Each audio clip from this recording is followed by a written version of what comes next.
The diplomatic mystery. The Grand Assembly Hall falls silent.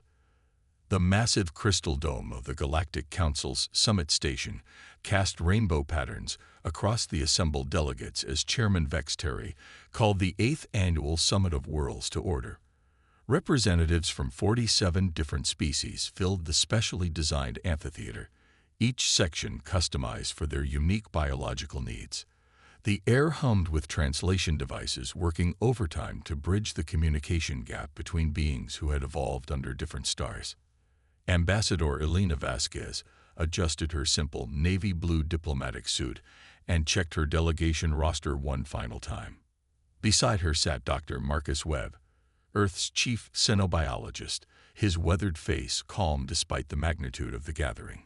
To her left, cultural attaché Yuki Tanaka reviewed her notes on interspecies etiquette, while behind them, systems analyst James Rodriguez quietly monitored his tablet for any communication from Earth.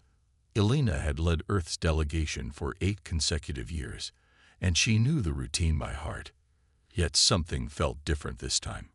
She could sense eyes watching their small group more intently than usual, particularly from the elevated platform, where Chairman Vex Terry's scaled form towered over the assembly.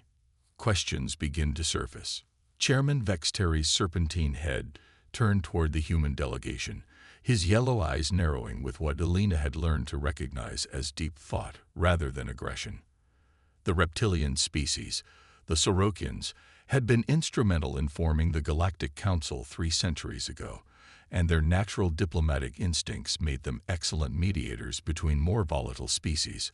Honored delegates, Vex Terry's voice resonated through the translation system. Before we proceed with this year's peace accords, I must address a procedural matter that has come to my attention. Elena felt her stomach tighten. Procedural matters were rarely good news in galactic politics. The chairman's gaze swept across the assembly before settling firmly on the human section. For 8 standard years, we have welcomed Earth's representatives to these sacred gatherings. Yet I have observed a pattern that concerns me greatly. Murmurs rippled through the different species sections. The Korthic Empire's warrior representatives clicked their mandibles in anticipation, while the Zephyrian Coalition's energy forms pulsed with curiosity. Even the normally serene Aquatic Depths Union stirred in their specialized water tanks. Every species in this assembly, Vex Terry continued, follows the ancient protocols established by our founders. We bring our finest diplomats, yes, but we also bring our military advisors, our security chiefs, our defense strategists. This tradition ensures that all aspects of our civilizations are represented in these crucial negotiations.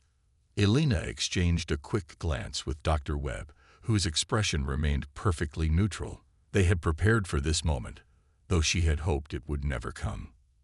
The Korthek Challenge. General Thraxol of the Korthek Empire rose from his section, his massive insectoid frame causing several smaller species to instinctively step back. The Korthaks were renowned throughout the galaxy as the most militaristic civilization, yet even they respected the Peace Summit protocols. Chairman Vex Terry speaks wisdom. Thraxol's voice buzzed through multiple vocal chambers. The Korthik Empire brings our war speakers, our hive defenders, our battle theorists. The Zephyrians bring their energy wardens. Even the peaceful Luminth Collective brings their guardian minds. He gestured toward the human delegation with one of his 4 arms. Yet Earth brings only scientists and talkers. Where are their warriors? Where are their protectors? Do they mock our traditions, or do they hide their true strength? Elena stood slowly, activating her translation implant to ensure her words would be clearly understood by all species present. General Thraxol, Chairman Vex Terry, honored delegates, Earth has always been transparent about our delegation composition. We believe in civilian oversight of all governmental functions, including defense matters. Civilian oversight, Thraxol repeated, his mandibles clicking with what Elena recognized as skepticism. Yet your species has survived first contact with multiple hostile civilizations. Your ships patrol your system's borders. Your orbital platforms guard your homeworld. These are not the actions of a purely civilian society. Elena felt the weight of 47 different species' attention focused on her. General, peace is our highest priority. We send those best qualified to achieve it. The investigation begins. As the formal session concluded 3 hours later, Elena noticed she was being followed. The Cortex scout drones were subtle, but not subtle enough to escape her trained eye. Dr. Webb caught her attention. Elena felt the weight of humanity's galactic standing hanging in the balance. "And what is your position on this matter, Chairman?" Vex Terry was quiet for a long moment, his scaled features unreadable. "My position is that Earth has been one of the most consistent advocates for peaceful resolution of conflicts in the 8 years you have attended these summits. Your proposals have prevented 2 major wars and contributed to lasting peace accords with hostile species that had previously been impossible to negotiate with." He leaned forward, his voice dropping to barely above a whisper. "But I also know that your Dr. Webb has military training that would be impressive even by Cortex standards, that your cultural attaché carries equipment that could level this entire station if necessary, and that your systems analyst has been quietly monitoring and neutralizing 3 different surveillance attempts on your delegation since you arrived." Elena felt as if the air had been sucked from the room. They had been made. "So I ask you directly, Ambassador Elena Vasquez," Chairman Vex Terry continued, "what is Earth hiding? And why should the Galactic Council continue to trust a species that may be deceiving us about its fundamental nature?" Elena looked at Dr. Webb, seeing in his eyes the same calculation she was making. The truth was about to come out, one way or another. The only question was whether they could control how it was revealed. "Chairman," she said finally, "if I were to tell you the complete truth about Earth's approach to these summits, would you be prepared to hear something that might change your understanding of my species entirely?" Vex Terry's eyes narrowed, but his voice remained steady. "Ambassador, at this point, I believe that complete truth may be the only thing that can preserve the peace we have all worked so hard to maintain." Elena nodded slowly, her mind racing through the implications of what she was about to reveal. "Then perhaps it's time for the Galactic Council to learn why Earth truly doesn't bring military representatives to peace summits." The room fell silent except for the quiet hum of the privacy field generators, and Elena prepared to reveal a secret that would either cement humanity's place in the galactic community or destroy it entirely. The revelation and ultimate truth. The moment of truth. Elena Vasquez took a deep breath and looked directly into Chairman Vex Terry's yellow eyes. The weight of 8 years of careful diplomatic maneuvering hung in the balance, and she knew that her next words would either secure humanity's future in the Galactic Council or end it entirely.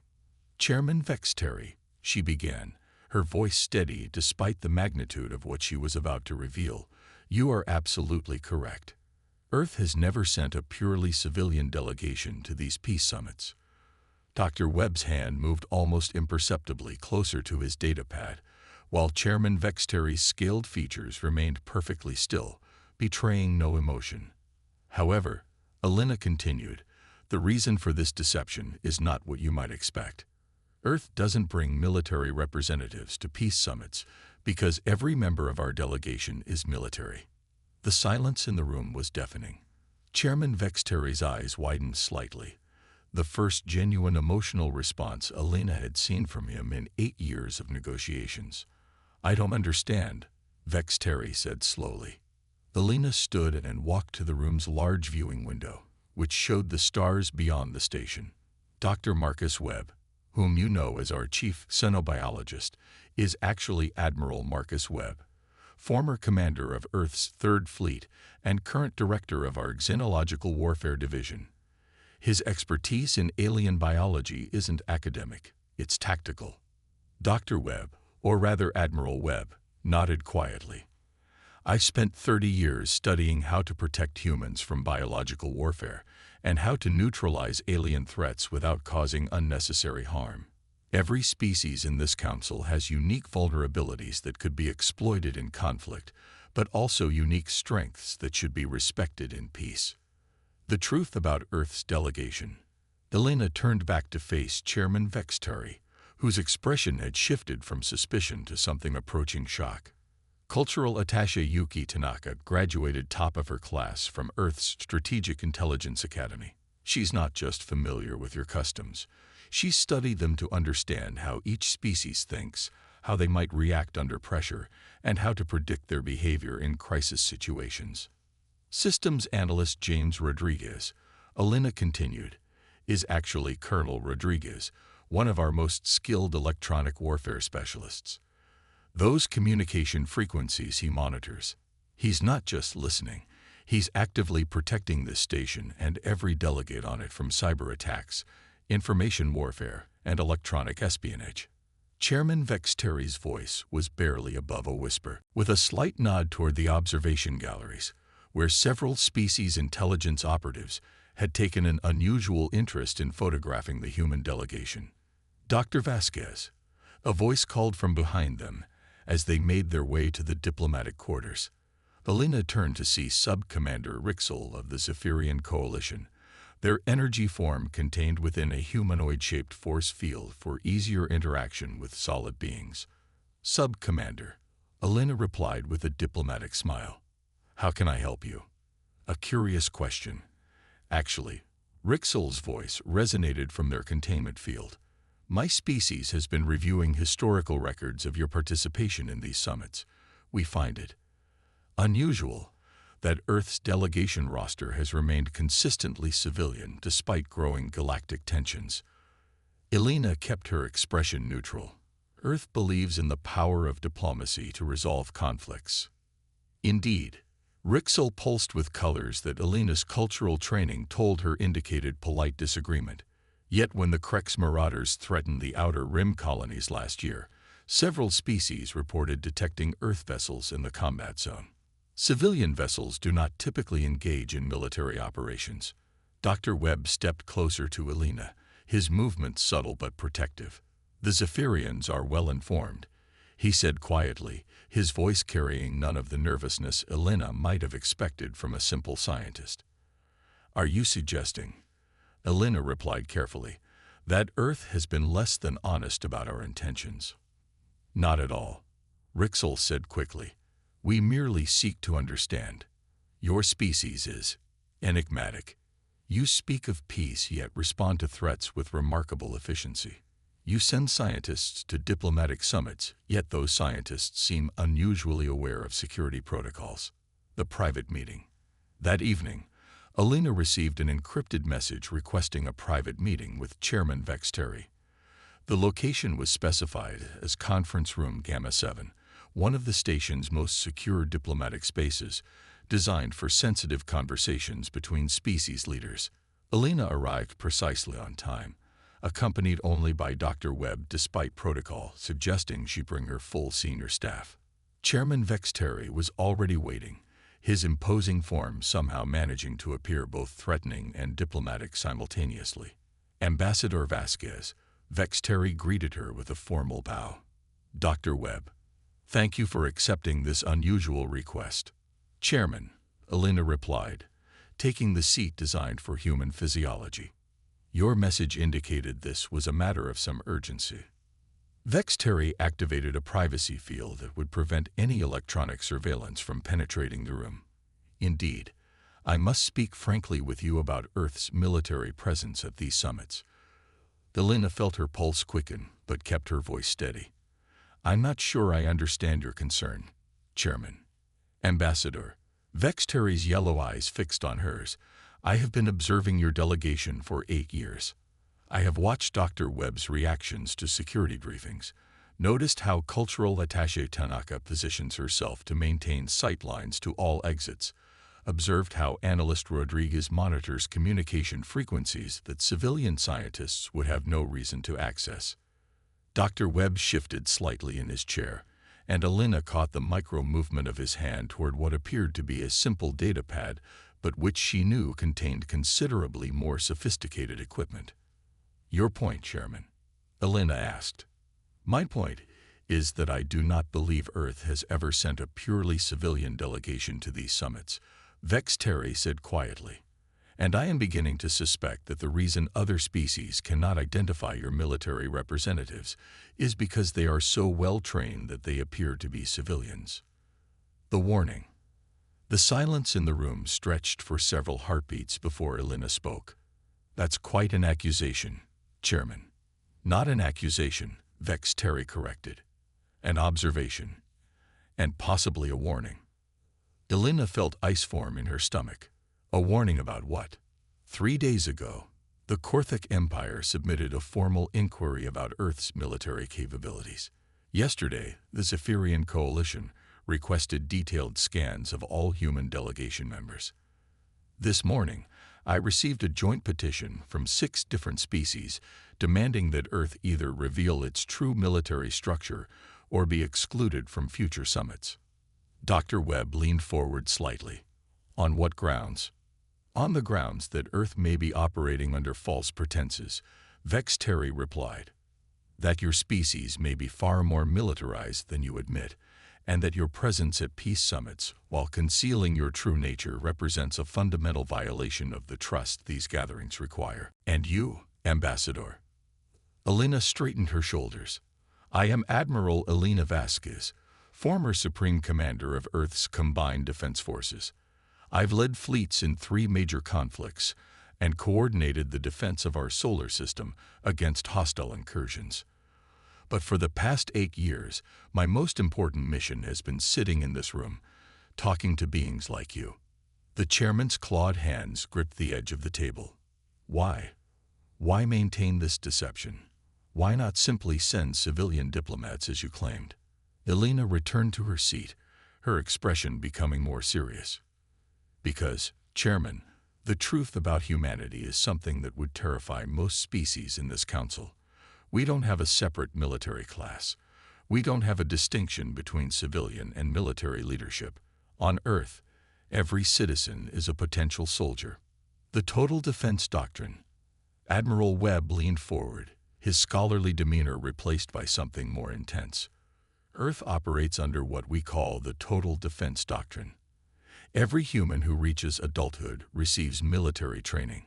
Every scientist understands weapons systems. Every diplomat knows combat tactics. Every teacher can coordinate evacuations. Every farmer can organize resistance movements. Elena nodded. When hostile aliens first made contact with Earth, we realized that our survival depended not on having a strong military, but on having a strong population. We couldn't afford to have helpless civilians who needed protection, so we made sure there were no helpless civilians. Chairman Vex Terry's voice was strained. You're saying that every human is a soldier. Every human is capable of being a soldier, Elena corrected. But more importantly, every human is trained to think like a soldier. We assess threats, we plan contingencies, we work as a unit. When I negotiate peace treaties, I'm not just thinking about diplomatic language. I'm thinking about how to structure agreements that will be militarily sustainable. When Admiral Webb studies alien biology, he's not just learning about your species. He's learning how to protect you from biological weapons that other species might develop. Elena stood again, pacing slowly around the room. The Corthic Empire brings their war speakers because they have a warrior class and a civilian class. The Zephyrians bring their energy wardens because they have military specialists and civilian specialists. Humans don't have that luxury. We are all specialists in survival. The Protection Protocol. Chairman Vex Terry was quiet for several minutes, processing what he had heard. When he finally spoke, his voice carried a new weight. The surveillance attempts that Colonel Rodriguez has been neutralizing, how many have there been? Elena exchanged a glance with Admiral Webb. 17 major attempts and 43 minor ones across 8 summits. Electronic warfare, biological reconnaissance, psychological profiling, and 3 attempts at direct infiltration of our quarters. From which species? That's classified, Elena said firmly. But I will say that some of those attempts came from species that publicly advocate for peace while privately preparing for war.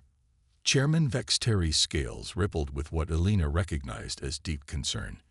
You've been protecting these summits. "We've been protecting the peace," Admiral Webb confirmed. "Every human delegation to every diplomatic gathering serves dual purposes. Yes, we negotiate treaties and trade agreements, but we also identify threats, neutralize hostile intelligence operations, and ensure that species who genuinely want peace can achieve it without interference from those who don't." Elena returned to her seat. "Chairman, you asked why Earth doesn't bring military representatives to peace summits. The answer is that we bring nothing but military representatives. But our military representatives are trained to be diplomats, scientists, and teachers first. War is our last resort, not our first instinct." The galactic implications.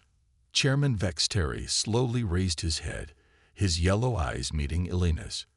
"How many other species know this truth?" "Until today, none," Elena replied. "But that's about to change. The joint petition you mentioned, 6 species demanding transparency about Earth's military structure. That's going to force us to reveal everything to the full council. And if they react poorly," Elena's expression hardened, "then they'll discover that Earth's commitment to peace is matched only by our capacity for war. We prefer the first option." The chairman stood, his imposing form casting shadows across the room. "Ambassador, Admiral, I must ask you directly. If the Galactic Council were to vote to exclude Earth from future summits, what would be your species' response?" Elena stood as well, and for the first time in 8 years, Chairman Vexteri saw not a diplomat but a military commander. "Chairman, in 8 years of peace summits, Earth has prevented 2 major wars, negotiated 17 lasting peace accords, and protected every delegate in this station from threats they never even knew existed. If the Galactic Council chooses to exclude humanity from future summits, they'll discover exactly how much work we've been doing to maintain galactic peace." She paused, letting the implications sink in. The Krex marauders that the Zephyrians mentioned. They didn't just threaten Outer Rim colonies. They were planning to attack this station during last year's summit. 3 Earth vessels, supposedly civilian research ships, intercepted and neutralized them before they could reach the outer sensor grid. Admiral Webb added quietly, "The biological weapon that was introduced into the station's air supply during the 4th summit. We detected and neutralized it before it could affect the Aquatic Depths Union delegates, who were the primary targets. The data breach that could have exposed the private communications of every species representative during the 6th summit." Elena continued, "Colonel Rodriguez stopped it and traced it back to its source, though we chose not to reveal which species was responsible in order to preserve diplomatic relations. The ultimate choice." Chairman Vexteri sank back into his chair, the weight of these revelations clearly affecting him. "Why tell me this now? Why risk everything?" Elena's expression softened slightly. "Because you're right about one thing, Chairman. Peace summits require trust, and trust requires truth. We've been protecting the peace by hiding our true nature, but that protection is meaningless if it destroys the very trust that makes peace possible." She moved to the window again, looking out at the stars. "Humanity has learned that there are 2 kinds of peace in the galaxy. There's the peace that comes from everyone being too weak to fight, and there's the peace that comes from everyone being too strong to need to fight. We've been working toward the second kind. And if the Council chooses to exclude Earth," Elena turned back to face him, and her smile was both sad and determined, "then the galaxy will learn which kind of peace they really want. Because humanity will continue to protect those who seek genuine peace, whether we're invited to the summits or not." Chairman Vexteri stood slowly, his decision clearly made. "Admiral Vasquez, I will need to report this conversation to the Council. I understand. But I will also be recommending that Earth's delegation methods be officially recognized as valid under the Council's charter. Your species has proven its commitment to peace through actions, not just words." Elena felt a wave of relief wash over her. "Thank you, Chairman. The new understanding." As the meeting concluded, Chairman Vexteri made one final observation. "Admiral, there's something I need to know. This total defense doctrine of yours, is it sustainable? Can a species maintain that level of military readiness indefinitely without becoming militaristic? Elena considered the question carefully. Chairman, the greatest military victory is the one that never needs to be fought. Earth's military doctrine isn't about conquest or domination. It's about ensuring that every human can protect themselves and others. We've learned that true strength comes not from the ability to destroy, but from the ability to preserve. Admiral Webb nodded. Every human child learns not just how to fight, but why fighting should be avoided. Every human soldier learns not just how to win wars, but how to prevent them. Our military training includes extensive education in diplomacy, cultural sensitivity, and conflict resolution. Because, Elena added, a population that's trained for war but educated for peace is more likely to choose peace. We've made every human capable of violence, so that no human needs to be violent. Chairman Vexteri extended his clawed hand in the human gesture of handshaking, which Elena accepted. Admiral, I believe I understand now why Earth's delegates have been so effective at these summits. You don't just negotiate peace, you embody it. As they prepared to leave the room, Elena made one final request. Chairman, when you address the Council about this matter, please remember that humanity's greatest strength has never been our military capabilities. It's been our ability to see former enemies as future friends. We hope the Council will see this revelation not as a threat, but as a promise that Earth will continue to work for peace, no matter what form that work must take. The privacy field deactivated, and the three leaders returned to the larger world of galactic politics, forever changed by the truth that had been revealed. Humanity's secret was out, but perhaps that was exactly what the galaxy needed to.